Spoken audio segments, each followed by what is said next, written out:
আমার একটা ছোট্ট ভাই ছিল। সে ক্লাস ৬ষ্ঠ শ্রেণীতে পড়ে। সে আমাকে প্রায় বলতো, আপু, আমি তোমাকে বিয়ে করতে চাই। তার মুখের সব কথা শুনে আমি বলেছিলাম, এ হয় না। তারপর একদিন রাতে হোটেলে নিয়ে যা করেছিলাম তা যদি জানতে চান তাহলে গল্পটি মনোযোগ দিয়ে শুনুন। হ্যালো বন্ধুরা, কেমন আছো তোমরা সবাই? আমি তোমাদের সবার প্রিয় সুমি আপু তোমাদের জন্য নিয়ে এলাম একটা নতুন গল্প। আজকের গল্পটা শুনলে তোমাদের 100% হাত নাড়াতে হবে। প্রতিদিন নিয়মিত ঘোপাগপির গল্প পাওয়ার জন্য আর আমার সাথে কথা বলতে চাইলে আমার চ্যানেলটি সাবস্ক্রাইব করে নোটিফিকেশন বেলটি অল করে রাখুন। তো গল্পটি শুরু করা যাক। আমার নাম সুমাইয়া। বাবা মায়ের আদুরে একমাত্র মেয়ে আমি। আমার পরিবারের 2 ভাই 1 বোন। আমার বড় ভাইয়ের নাম আবুল আর ছোট ভাইয়ের নাম শিমুল। আমি কলেজে 2nd ইয়ারে পড়ি। আমার বয়স 20 বছর। আমার লাইফ আর 10টা মেয়ের মতো স্বাভাবিক না। অনেকেই বাজে মন্তব্য করতে পারেন। কিভাবে বিচার করবেন সেটা আপনাদের ইচ্ছা। আমি কলেজের 1st ইয়ারে পড়ি। আমার ছোট ভাই শিমুল মাত্র ক্লাস 6ষ্ঠ শ্রেণীতে পড়ে। শিমুলকে আমি ছোটবেলা থেকে অনেক স্নেহ করতাম। শিমুলকে আমি বোকা ভাবতাম, কারণ ও সবসময় বোকা হয়ে থাকত। আমরা 2 জন একই রুমে থাকি। শিমুল ভূতের গল্প পছন্দ করে। শিমুল যখন ছোট ছিল তখন আমি ওকে ভূতের গল্প পড়ে শোনাতাম। শিমুল ভূত এবং ভূতের গল্প ভয় পায়।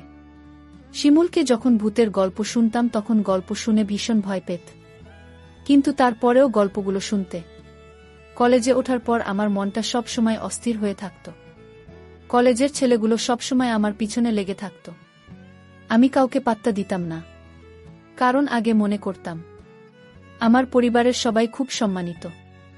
আমার উচিত আমার পরিবারের সম্মানটা ধরে রাখা। একদিন শিমুল কোনো এক ভূতের ছবি দেখে মোবাইলে মুভি দেখেও ভীষণ ভয় পায়। এতটা ভয় পায় যে নিজের বিছানায় একা ঘুমাতে ভয় পাচ্ছিল। শিমুল আমার কাছে এসে রিকোয়েস্ট করে যাতে আমি ওর সাথে গিয়ে ঘুমাই। আমি প্রথমে ওকে নিয়ে খুব হাসাহাসি করি, কিন্তু আমি দেখি ও সত্যিই ভয় পেয়েছে। কিছুতেই একা ঘুমাতে যাবে না। কিছু উপায় না পেয়ে আমি ওর সাথে শুতে গেলাম। আমার উদ্দেশ্য ছিল এই যে শিমুল ঘুমিয়ে পড়লে আমি নিজের বিছানায় ফিরে আসে।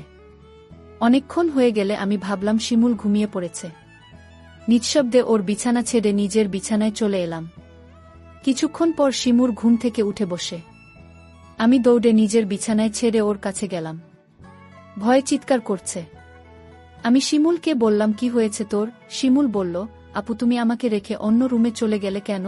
আমি একা একা থাকতে ভয় পাই। তাছাড়া আমি ভূতকে বেশি ভয় পাই। ও কান্না করা শুরু করেছে। আমি শিমুলকে সান্ত্বনা দিয়ে বললাম, লক্ষ্মী ভাই আমার, তুই আর কাঁদিস না। আমি কথা দিলাম কাল থেকে তুই আমার রুমে একসাথে ঘুমাবি। সত্যি বলছো আপু? কাল থেকে আমি তোমার রুমে ঘুমাব? হ্যাঁ, সত্যি বলছি। আমার ভাই একা একা রুমে ভয় পেয়ে কষ্ট পাবে, এটা আমি চাই না। আমি বুঝতে পারলাম ও ভীষণ ভয় পেয়ে আছে। আমি কোনো উপায় দেখলাম না। শিমুলের পাশে শুয়ে পড়লাম। শিমুল কিছুক্ষণ পরেও চিন্তা করে উঠল। আমি বললাম, কি হয়েছে শিমুল? শিমুল বলল, আপু, আমি ভূতের স্বপ্ন দেখেছি। শিমুল তখন ভয় পেয়ে গেল। আমি বললাম, আমি তো তোর পাশে আছি। শিমুলকে আমি যতখানি বোকা ভেবেছিলাম আসলে সে ততখানি বোকা না। এখন থেকে প্রতি রাতে শিমুল আমার রুমে ঘুমায়। একদিন রাতে শিমুল আমাকে এমন একটা কথা বলল যা শোনার পর আমার দম বন্ধ হয়ে আসছিল। ও আমাকে বলল, আপু, তুমি অনেক সুন্দর। আপু, আমি তোমাকে বিয়ে করতে চাই। আমি বললাম, বোকা তুই এসব কি বলছিস? আমরা বিয়ে করতে পারবো না। কেন আমরা বিয়ে করতে পারবো না? আমি বললাম, কারণ আমরা ভাই বোন। শিমুল জিজ্ঞেস করুন, ভাই বোন হলে কেন বিয়ে করতে পারবে না? আমি বললাম, যাদের মাঝে রক্তের সম্পর্ক আছে তারা একে অপরকে বিয়ে করতে পারে না। ধর্মে নিষেধ আছে, না মানলে পাপ হয়। শিমুল বলল, নবী আদমের যুগে তো তারা বিয়ে করেছিল। শিমুলের কথা শুনে চমকে উঠি। শিমুলকে জিজ্ঞেস করি, কে বলেছে এসব? শিমুল বলল, ওকে কেউ বলেনি। ও নিজে অন্য একজনের কাছ থেকে জেনেছে। শিমুল আমায় বলল, আপু, যদি বিয়ে করতে না পারো তাহলে আমি তোমার কাছে একটা কিছু চাইব। আমি বলেছিলাম, কি চাইবি বল? আমার কাছে থাকলে অবশ্যই তোকে দিব। শিমুল বলল, আপু, আছে তোমার কাছে, তুমি প্রমিস করো দেবে। আর যদি তোমার কাছে না থাকে তাহলে আমার কোনো আপত্তি নেই। আপু, আরও একটি কথা বলতে চাই তোমায়। তুমি কি জানো, আবুল ভাই প্রতিদিন রাতে মায়ের ঘরে যায় এবং কি করে তা কি তুমি জানো? আমি শিমুলের প্রতিটা কথা শুনে আমার বিরক্ত বোধ লাগছে। আমি শিমুলকে বললাম, আবুল প্রতিদিন রাতে মায়ের ঘরে গিয়ে কি করে বলতো? তখনও যা বলল আপু বাবা মায়ের সাথে যা করে দাদাও তা করে। আমি বললাম, তুই কিভাবে দেখলি? আমি আপনাকে বললাম তোমার বিশ্বাস হচ্ছে না। আমি ওর কথা বিশ্বাস করতে পারছি না। কারণ আমার সাথে কখনো মিথ্যা বলেনি, কিন্তু নিজের চোখে না দেখলে বিশ্বাস করা যাচ্ছে না। আজ বাবা বাড়ি নেই। শিমুলকে বললাম, আজ বাবা বাড়ি নেই। আজও আবুল দাদা মায়ের ঘরে গিয়েছে কিনা? শিমুল বলল, আবুল দাদাকে মার ঘরে ঢুকতে দেখেছে। আমি সিদ্ধান্ত নিলাম, আবুল মায়ের ঘরে গিয়ে কি করে তার রহস্য জানতে হবে। আবুলকে নিয়ে মায়ের ঘরের সামনে গেলাম। মায়ের ঘরের দরজা ভেতর থেকে লক করা। আমি কি জানালা দিয়ে চোখ রাখলাম। এই দৃশ্য দেখার পর শিমুলের কথা শতভাগ বিশ্বাস করলাম। শিমুল আমাকে বলল, মা আর দাদা এই ঘরে কি করে? আপু তখন রাগান্বিত হয়ে বল, কি করে সেটা আমার মুখ দিয়ে বলতে হবে নাকি? তুই দেখিসনি? তুই কি অন্ধ নাকি? আমি আপনাকে বললাম, আপু তুমি আমার সাথে রাগ করছো কেন? আমি আবার কি করলাম আপু? কাল বাবা আসলে আমি বাবাকে বলে দিব মা আর দাদার কথা। বাবা জানলে বাবার মনে অনেক কষ্ট হবে। আমাদের সুন্দর পরিবারটা নষ্ট হয়ে যাবে। আমাকেই পরিবার বাঁচাতে হবে। আমি শিমুলকে ঘরে নিয়ে আসলাম। শিমুলকে বললাম, আমাদের পরিবার একটা সম্মানিত পরিবার। আমাদের ঘরের কথা বাইরের মানুষ জানলে আমাদের সম্মান নষ্ট হয়ে যাবে। ঠিক আছে আপু, আমি বাবাকে কিছু বলবো না। শুধু তুমি যদি আমার একটা কথা রাখো, আমি আমার পরিবারকে বাঁচাতে। আমি শিমুলকে বললাম, তুই বল তোর মনের কথা, আমি রাখব। শিমুল তখন আমায় জিজ্ঞেস করো, সবাই পারলে আমরা কেন পারব না? কি করতে হবে সেটা বলবি তো? আমি বললাম, আপু তোমার কাছে একটা রাধার চাই। তুমি কি দিবে? আপু বল, রাতে আবার কি করবি? যা বলবি ঘুরিয়ে না বলে সোজা বলে ফেল। আমার ছোট ভাই তখন বল, আপু দাদা আর মা যা করে আমরা তাই করব। শিমুল, তোর কি মাথা ঠিক আছে? তুই কি বলছিস একবার ভেবে দেখেছিস? আমি আপনাকে বললাম, তুমি আমার কথা রাখবে কি সেটা বল। আমি বললাম, নিয়ম নেই। শিমুল জানতে চাইলে নিয়ম কারা বানায়? আমি বললাম, বোরা। শিমুল বল, বাবা সবার বড়। শিমুল বাবাকে বলে নিয়ম বানাবে। শিমুলকে বাবার কাছে যাওয়া থেকে আটকাতে হবে। কিন্তু শিমুলকে কোনোভাবে বোঝানো যাচ্ছে না। আমি ভাবলাম, শিমুল খুব বড় নয়, সবে ক্লাস 6ষ্ঠ শ্রেণীতে পড়ে। তাছাড়াও বোকা, মান সম্মান বিষয়ে তার কোনো জ্ঞান নেই।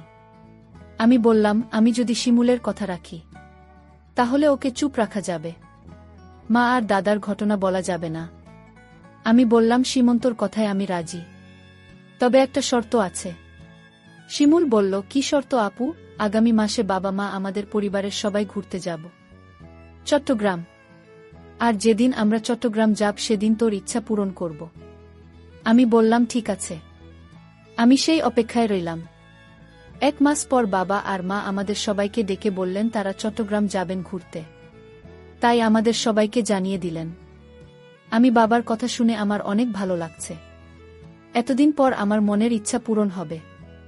আজকের মতো আমি খুশি কোনোদিন হয়নি। আমরা চট্টগ্রামের উদ্দেশ্য করে রওনা দিলাম। তারপর চট্টগ্রামের এক হোটেলে গিয়ে আমাদের পরিবারের সবাইকে নিয়ে উঠলাম। শুধু 2টা রুম ভাড়া নিতে পারলেন। বাবা আর মা নিজেদের জন্য একটা রুম নিলেন, আর আমাদের 3 ভাই বোনের জন্য অন্য রুমটা দিলেন। আমরা সারাদিন চট্টগ্রামের দর্শনীয় স্থান ঘুরলাম। সন্ধ্যায় ক্লান্ত হয়ে হোটেলে ফিরলাম। ফ্রেশ হয়ে খাওয়া দাওয়া সেরে যে যার রুমে চলে গেলাম ঘুমানোর জন্য। রুমে 2টা ডাবল বেড ছিল। একটাতে আমি শুধু, আমার অন্যটাতে শিমুল আর আবুল দাদা। আমরা সবাই ক্লান্ত ছিলাম, তাই বিছানায় শুতে চোখে ঘুম চলে এলো। আবুল দাদা ঘুমিয়ে গেছে, আমার ঘুম ধরেছে। এমন সময়ে শিমুল আমার কাছে চলে এল। আমি কোথায় শুভ? আমার তো আবার ভূতের ভয় লাগে। আমি বললাম, তাহলে আমার পাশে এসে ঘুমাতে। বাইরে বৃষ্টি হচ্ছিল, পরিবেশটা ঠান্ডা ঠান্ডা ছিল। আমি আর শিমুল এক বেডে শুয়ে পড়লাম।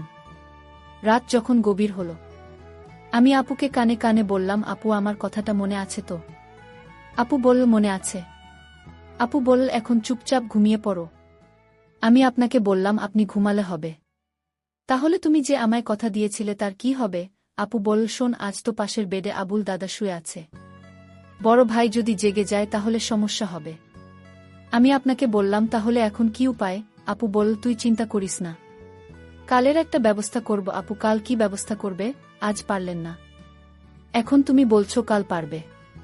আমি তোরে কথা দিলাম তুই একদম ঠান্ডা মাথায় ঘুমা, দেখি আমি সকালে কি করি। তারপর সকাল হলো, আমার একটা রেস্টুরেন্টে গিয়ে সবাই খাবার খেতে বসলাম। খাওয়া দাওয়া সেরে আমি মাকে ডাক দিয়ে বললাম, মা, আজ এক রুমে আবুল দাদাকে নিয়ে থাকতে পারব না। আপু মাকে বুঝিয়ে বল, মা, কাল রাতে আবুল দাদা এমনভাবে নাক ডাকা শুরু করেছিল, আমরা সারা রাত ঘুমাতে পারিনি। আমার আর শিমুলের জন্য আলাদা একটা রুমের ব্যবস্থা করে দাও। আবুল দাদা বলল, আমি মিথ্যা কথা, আমি কখনো নাক ডেকে ঘুমাইনি।